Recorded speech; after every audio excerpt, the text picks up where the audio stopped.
All right, we're going to do a Pop Trigger Raw on this. Recently on the Howard Stern show, Lady Gaga confessed that she was raped when she was 19 years old by someone she described as an industry insider within music. You know, it happens every day. It happens every day, and it's really scary and it's sad. And you know, it didn't affect me as much right after as it did about 4 or 5 years later. And she didn't give a name.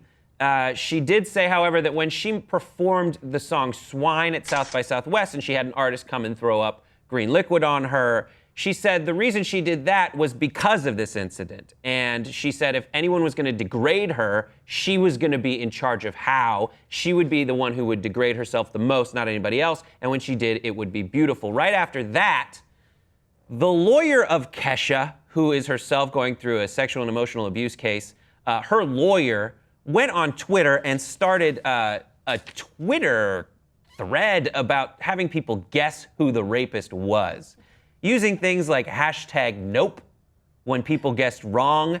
And then when finally someone guessed that it was the same person that Kesha is in her legal dispute with, he said #bingo.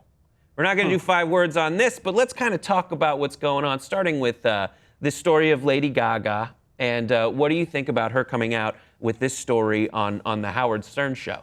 I love how you're looking at the 2 women in the room when you ask this question.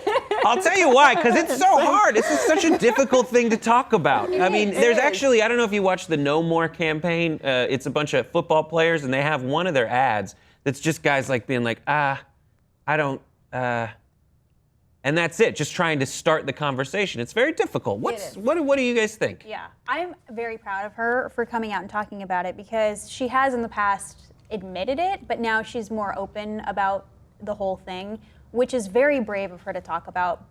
And a lot of people, which pisses me off, is a lot of people are like, well, why didn't you talk about it before? Why are you speaking out about it right now? But it's like, this is the time because this has been happening. This happens to so many people all the time, and it's just now that it's becoming more of a thing to talk about, and that it's courageous. Because, I mean, she went through it when she was 19. Why now? Because now's the time. Why not? Yeah. And everyone handles everything differently when trauma happens. I mean, you don't know each individual person, like how they cope with things. But yeah, I definitely think the Bill Cosby, that was one of the questions I saw. I think that's really helping women also, you know, talk openly about this horrible tragedy that happens on a daily basis. So you're saying that the other people, I don't know if you know, in the news, Bill Cosby, it's been huge everywhere that people like Janice Dickinson, and now more people are coming out. Some people are asking that he put aside $100 million for a fund to pay out to people who have been victims, whether that's going to happen or not. But is this giving people more confidence to come out in the media and give their stories? Yeah, it's a good time to come out about it. But like Bree was saying, it's very courageous that she actually she didn't. One of the greatest things that I loved about what she was talking about was she kept it to herself for so long because she didn't want this to, affect the trajectory of her career. She didn't want to be defined by this one thing that was happening as like, oh, she's doing all this crazy stuff with wearing a meat dress because she got raped. Oh, she was just emotionally disturbed. And that's really awesome. And I've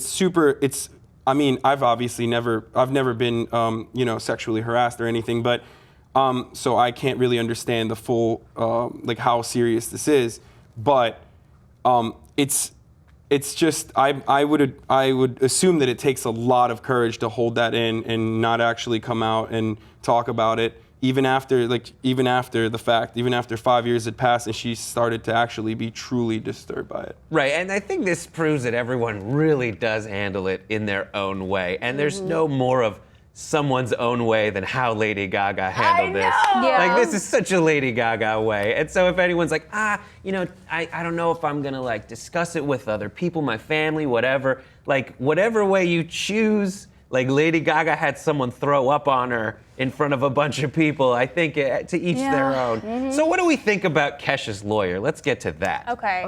Because this guy, Mark Garagos, who I don't know if you've gone on his Twitter feed, but he posts photos of him with a bunch of different people. He's an older dude. He's tweeting things like boys night, BOYZ night, and half of his photos are this jerk off, basically setting up for his interviews when he's about to go on CNN and talk about stuff that he really has no business talking about. It's not his business. That's Yeah. the point of this.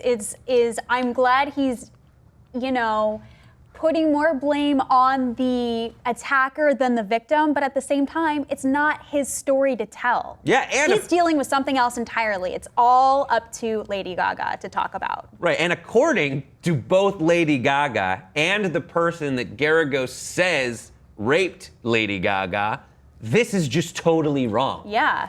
They came out immediately and were saying like, listen, Lady Gaga has met Dr. Luke, and but they met for like a half hour twice after this whole thing went down, like way after. The timeline does not match up. So this guy who's a lawyer, I think should not be tweeting like hashtag bingo rape.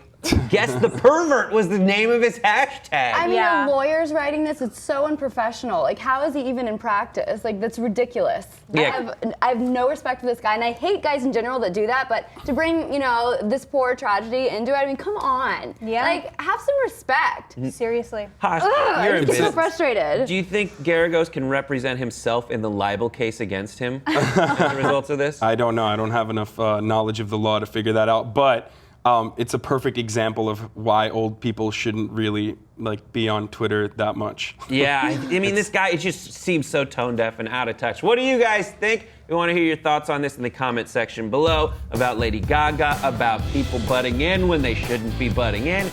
Give us your thoughts in the comment section below. Don't forget to subscribe, and we'll see y'all next time on Pop Trigger.